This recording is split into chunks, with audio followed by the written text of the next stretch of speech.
Hey everyone, welcome back to my channel. This is Coffee with Katie.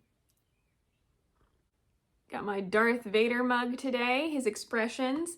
I'm actually drinking green tea today because I've been feeling a little bit off because green tea is really good for you and sometimes coffee can upset your stomach if you're not feeling great.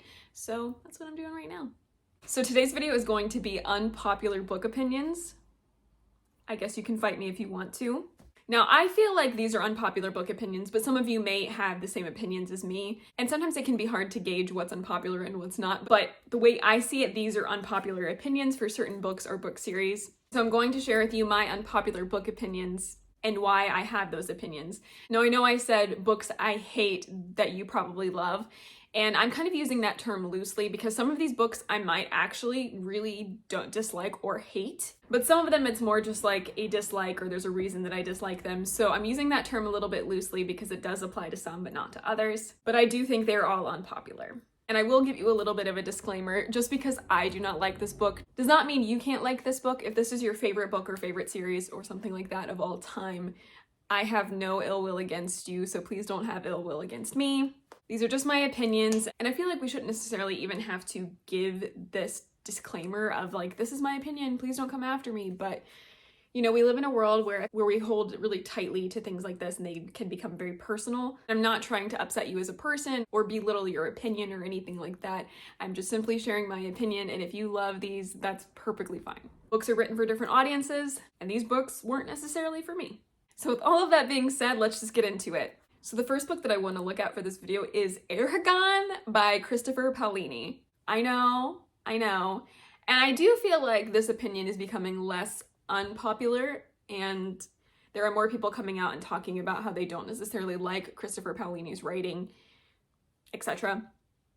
I read these books in high school and college, and I will say that I read these and I read all 4 books. They're big books, they're high fantasy. It wasn't like I stopped them and DNF'd them. I did read this series in entirety. And you're probably thinking to yourself, if you hated them so much, why did you read them? There were aspects of this series that I did enjoy. The dragons. That's why I read the series. That's why I wanted to read the series, is I really love dragons. However, I just felt that this series was not well executed. There was a lot of good elements to this. It feels like most high fantasies are trying to take pieces of Lord of the Rings, which was the father of high fantasy, and then make it into their own thing, like having elements of elves or dwarfs, etc. But the issues that I had with this series is I felt like there were so many sequences in between the plot that may have to do with the plot or may not have, but they were just kind of boring. I'm just gonna try to kind of rant to you and vent, and then hopefully I will get somewhere with my points. But I'm just gonna kind of give you my thoughts of why it would kind of frustrate me. So especially when you're reading the first one, I was reading it for the dragons. I love the dragon aspects of all of these books, but I just felt like it was like, here's a little piece of the dragon plots, and here's a little piece of the battles or the action or whatever, and then the rest of it was boring. So in the first book, I couldn't tell you how many times there were training sequences where it was like they moved camp, they ate mushrooms, they cooked at the fire, they trained with sticks, they trained with fighting sticks, they trained with fighting sticks, they slept, they woke up, they walked, they trained with fighting sticks, they ate. And that was like a majority of the book. And I just couldn't do it. I was like, who wants to read about this the whole time? I don't. I want to read about battles and action and things that are going on. I don't want to read about somebody eating and sleeping and training for 500 pages. I'm not about that. And I recognize that high fantasy has a lot of those elements in them as a genre. I read The Fellowship of the Ring, which I was told is kind of like that. It's kind of boring. There's a lot of traveling. There's a lot of things like that happening. I was never once bored reading Fellowship of the Ring, but Aragon made me want to throw myself off a cliff. And I kept reading that series because I wanted to know what happened with the plot, and I felt like it was just stretched over 4 giant books that could have been 2, probably, if they cut out all of the nonsense. And Aragon, the main character, was so stupid, which again is not uncommon in chosen one type situations, but I just felt like he was so dumb all of the time. He got people hurt because he was stupid. He never wanted to listen to anybody. I'm trying not to spoil like the whole series for you guys, but the other aspects with the other characters and the other dragons were really interesting, and yet I felt like they were so unimportant to the story. So they would be like in it for a few pages and then they would be gone again, and those are the most interesting parts, that it was just kind of frustrating because it was like the most intriguing parts of the story were not a big part of the story, if that makes sense. I know I'm saying it kind of vaguely and it's hard to follow probably. And then there'd be random, it seemed like side quests about Sloane and the Razak, and I was just like, what is the point to this? Because it's not going towards the main villain, it's not going towards the main goal, and so why are we doing this? And then at the end of the series, when you do get the villain, it's so short. The like big boss battle, if you will, was so short and so disappointing. I was just really sad. I was really disappointed in the whole series, and finishing it left me really sad because I had read so much of it, not loving it to get to the resolution, and then I didn't like the resolution. So just wasn't a big fan of this series. And I understand that when Christopher Paolini wrote this, he was in high school, and that's amazing and incredibly impressive. And so even if I didn't enjoy it, I can recognize that that's an amazing thing that he did for his career and his life, and I probably could not have done that, so props to him. But I wanted dragons, I wanted action, I wanted a better plot, and I did not get that. And in fact, I was gonna get the book to hold it up for you, and I can't find it. I could only find the third one, and I think the fourth one, so that may tell you something. Another book that I wasn't the biggest fan of that will probably get me crucified on here was Daughter of Smoke and Bone by Laini Taylor. So how do I start this? Laini Taylor has beautiful writing.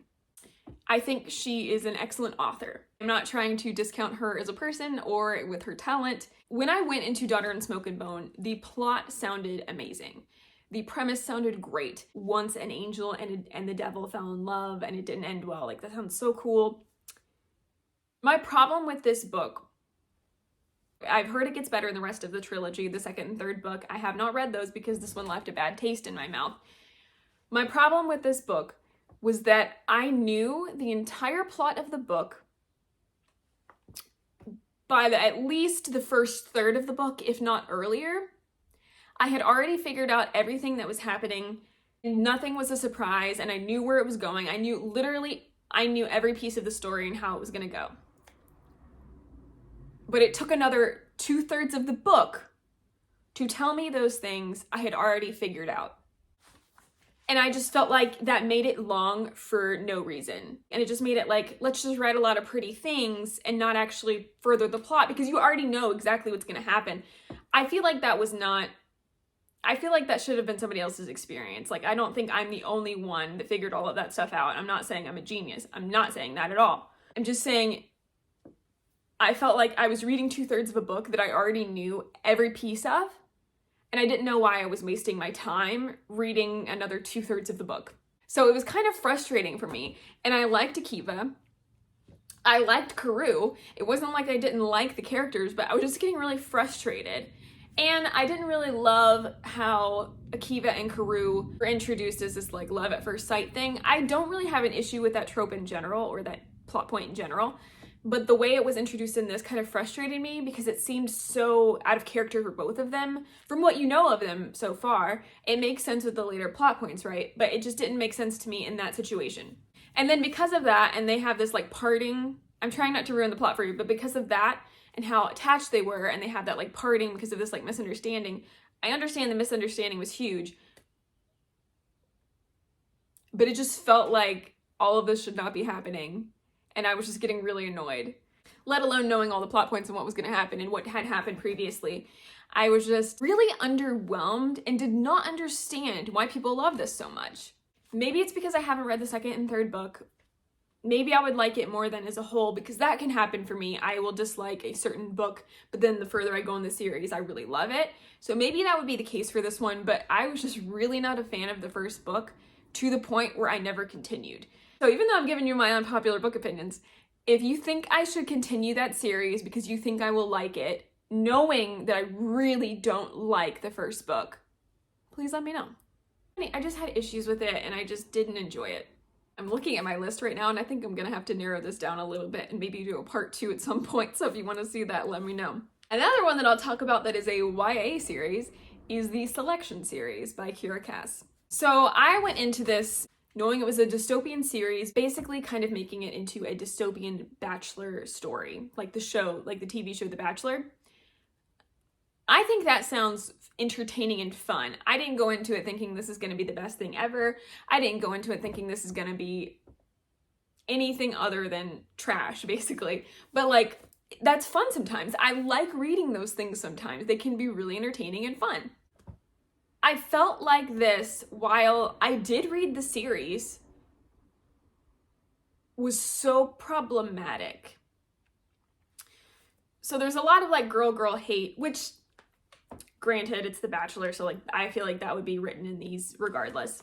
But there was also a lot of infidelity and cheating, and that really rubbed me the wrong way. And there was a lot of like toxic relationships with all of the characters, and it really bothered me because you're supposed to be rooting for these characters, and I didn't feel like any of them were worth rooting for because they were all so toxic. And there was one that I really liked, and then his like true colors came out when he was upset, and it really bothered me.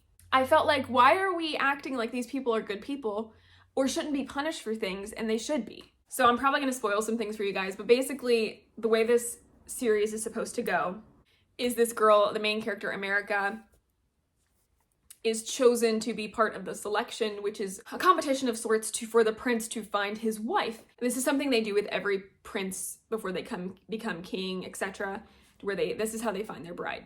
Fun concept. So she gets picked, and she doesn't think she would be picked as she applies. She doesn't think she'd be picked at all, but she is. She is a lower class. So the caste or class systems are numbered.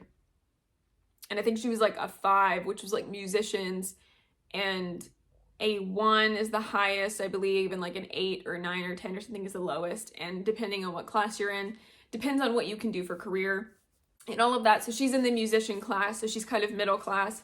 The ones that get chosen are more upper class, but she goes and she catches the prince's attention. So when she goes to this, right before, she has a breakup with her boyfriend that she wants to get married to because he says that she's upset that she's in a higher class and she will have to provide for him.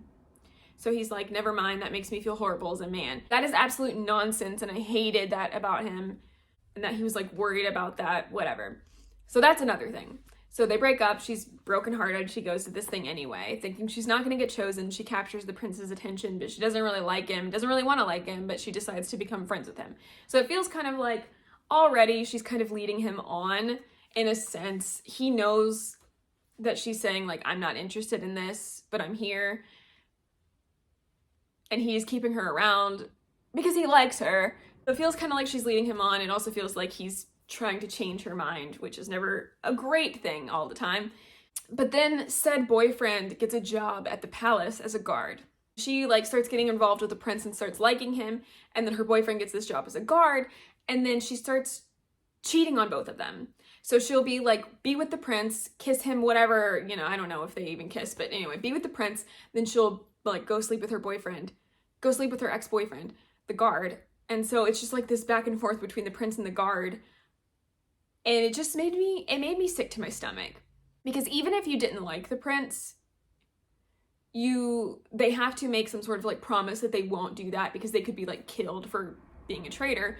And it just seemed like so flippant and ridiculous that you would try to do something like that, let alone the moral standards of her actually eventually caring for the prince and being in basically a relationship with him, even though, you know, he's in a bachelor position, so he's in a relationship with a lot of girls. That's also very problematic, but at least like she was aware of that and he was not aware of this guard. There was so much about it that I really didn't like. And she's like, well, I don't understand why you're mad because you're dating all these women. And he's like, you know, I'm dating all these women. I didn't know about this. And so he's like, well, I have the right to do this and you don't. And that was also annoying and toxic. And then he like catches them and gets really mad. And so he's like saying he's going to marry the other girl of the top 2. And then there's like, I'm so sorry, I'm going to ruin this entire plot for you if you care about this plot at all. Don't watch this. And then there's like an attack on the palace and there's like a bunch of people are killed. And then he's like, just kidding, I love you, you're the one, and then they get married and that's it. I'm sorry, so you were gonna marry somebody else out of spite, but then when your lives are threatened, you're like, just kidding, you're the one for me? It just really upset me, and it was really frustrating going through that whole story. And then there's a prequel about their daughter, and she was horrible. Horrible. I hated reading every second of that. At least the first one was enjoyable to an extent. Don't read the rest of them. They're so disappointing and horrible. She's a spoiled brat, and that's like the entire plot. It was so annoying. Sorry about that rant. I just had a lot on my chest for that one. Wasn't a big fan of that, but I know people really like it. Another one I did not like that I know is going to shatter some of you was Cersei by Madeline Miller. I know. So what I will say about this is, again, Madeline Miller knows how to write. She knows how to write well. She knows how to create story. She knows how to write beautifully. The narrator of this audiobook did a very good job. But again, I found myself just kind of being bored with a lot of the story. It's Greek mythology, it's a retelling, so like obviously there's only so much she could do creatively wise without like straying too far from the story. We're following Cersei, who is a nymph, I believe, so she's daughter of a nymph and a god, I believe. Or maybe she's the first nymph, but she's the daughter of a god and something else. Regardless, she's also a witch, which is like one of the first witches in mythology, I believe. But Greek mythology is kind of horrible, like they're all kind of horrible in general, and so everyone around her was horrible and treated her horribly. She was kind of innocent for a long time, and then she's like exiled because she fell in love and the guy didn't love her back, and then all of these horrible things happen to her where she does like some adventures and helps some people, but all of it was just kind of humdrum. Like it was okay, it was pretty writing, but I just really wasn't invested in the story at all. And by the time it ended, I was just kind of like, eh. And I didn't get it. I didn't get the hype. I didn't understand why people loved it so much. I understand the beautiful writing, but the beautiful writing is not enough for me if I don't like the story and I'm not invested. And it's okay if you liked the story and you were invested. I'm like, good for you. But I was not, and so it was just kind of disappointing for me, and I didn't understand why everybody loves it so much. And I was going into it thinking it would be amazing because everybody said it was, and then I was just kind of left wanting more or just feeling lacking. But there wasn't a lot about this story that was bad necessarily. Even now I'm like trying to remember, and I remember some things about it, but it was just also kind of humdrum occasionally of just like everyday tasks that I just didn't really like it. I didn't like 90% of the relationships in this book, which it's Greek mythology, so why would you? So a lot of it was just kind of strange with the relationships and everything, so I just wasn't a big fan. It just wasn't for me, and I think this author is one that's just kind of not for me, and that's okay, and I'm glad that she's doing well because she's very talented. A book that I will say I absolutely hated, and I mean that, is The Starless Sea by Erin Morgenstern. I read this book. I've also read The Night Circus. We're not going to get into that one probably in this video. I read The Starless Sea thinking that this would be an amazing book because I'd heard so many people talk about Erin Morgenstern and talk about her writing and how it's beautiful and magical, and she creates these like whimsical, magical worlds and situations, and it sounded really interesting where you're following a guy who goes to a library and he finds a book that is written about his life, and then things start following the pattern of what was written in the book, and so then he finds this like magical library and the adventure goes from there. That sounds amazing and really great. You cannot tell me there's a plot to this book. If you read this book and you liked it, and you cannot sit there and look me dead in the eye and tell me you could tell me the plot for that book. You can't, because there's not one. And that drove me absolutely insane to the point where I have PTSD of the narrator saying Zachary Ezra Rollins, because it was Zachary Ezra Rollins every 10 seconds, that his name is embedded in my brain, and it's even worse because I hate it so much. And I forced my husband to listen to this audiobook with me because I I listened to I listened to the first like couple of hours, maybe not even, maybe it was like the first half an hour, 20 minutes. And I was just like, am I stupid?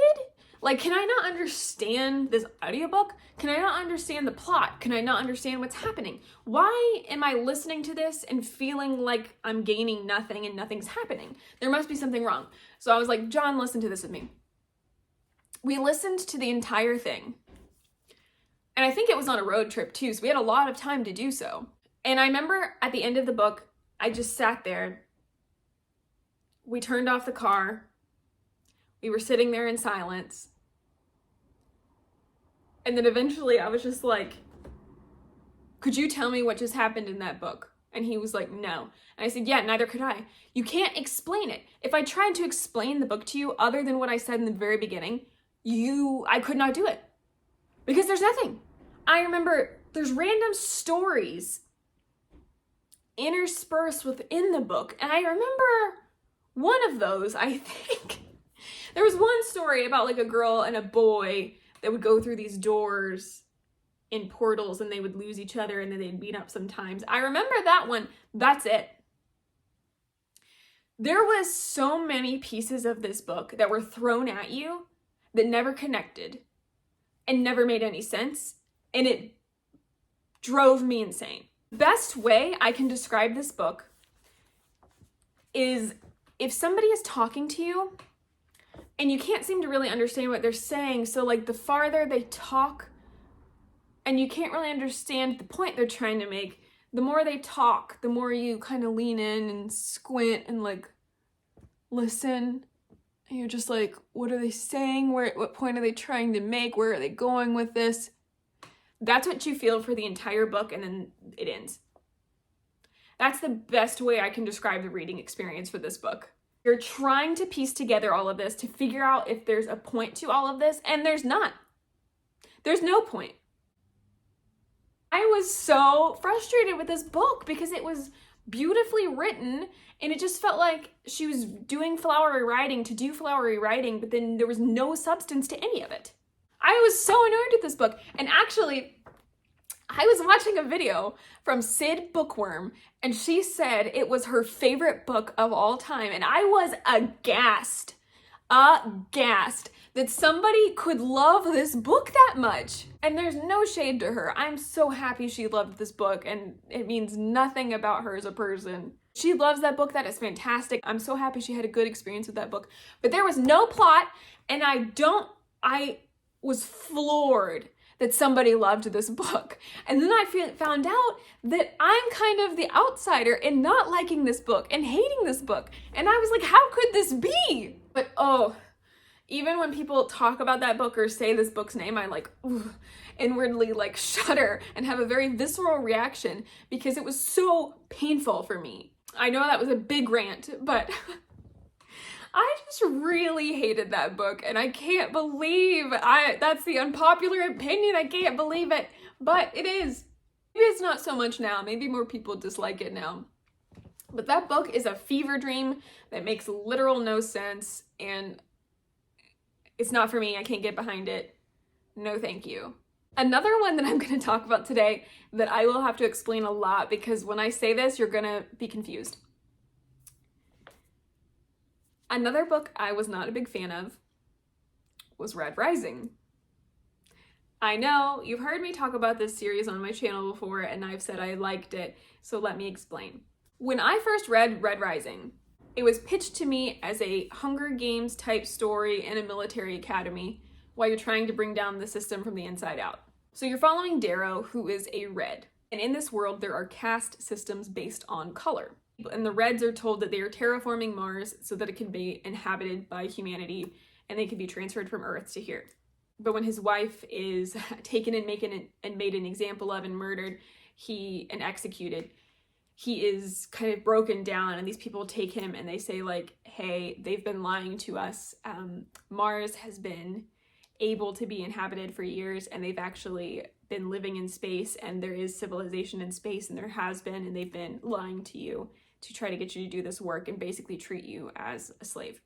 So he's horrified by this, angry, doesn't understand anything, and they decide that he is going to be this like chosen one character to be sent to infiltrate the military academy and bring down the ruling class of the Golds from the inside out. So really cool premise, really interesting idea.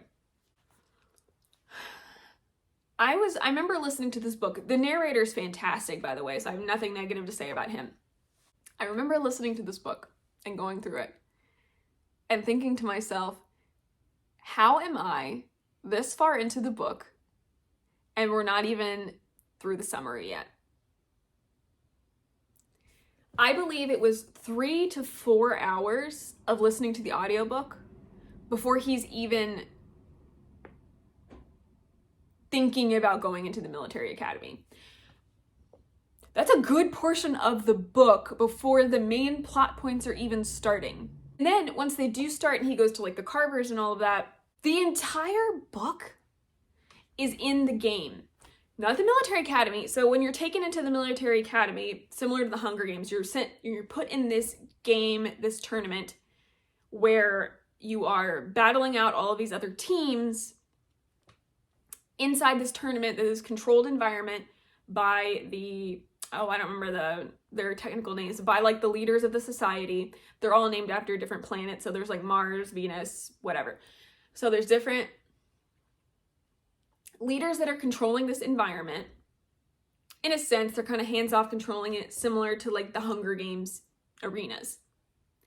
They're in this arena and they're in like all of these groups and they're kind of battling it out, not necessarily to the death, but people die in this, and it is kind of a military academy, but there are casualties. And they also paint it as like a giant capture the flag, where there's like some sort of thing they have to get from each place to win. But it's not like a bloodbath, so it's not like you're going in, you're trying to eliminate all the teams. You're trying to be strategic, you're trying to get these items, these flags, if you will, and people do die, but that's not like the point. It's not a killing tournament. So it's not a killing tournament, it's like capture the flag, military strategy, things like that. That's the whole book, is in the arena. I was not prepared for that, and I understand that I'm saying that knowing that the Hunger Games, the whole first book was basically in the arena before she gets there, and then in the arena, and then it kind of ends. I understand that, but there's so much more to this story that you already know what he's trying to do. And it's just like the very tiny first phase of the military academy is the entire book. And it just felt like a lot, and it felt like it was kind of boring at times of how much time was spent there, because it was a long time. They were in there a long time, and it just felt like a lot. And there were pieces of it that are really interesting, and there were pieces of it that were really horrible and just kind of subpar. And then they get to the point where they're trying to take down the leaders that are controlling the arena. And that felt a little kind of far-fetched too. And I don't know, I just felt like I was really underwhelmed when I read Red Rising, thinking it was going to be this amazing, action-packed, super fun idea.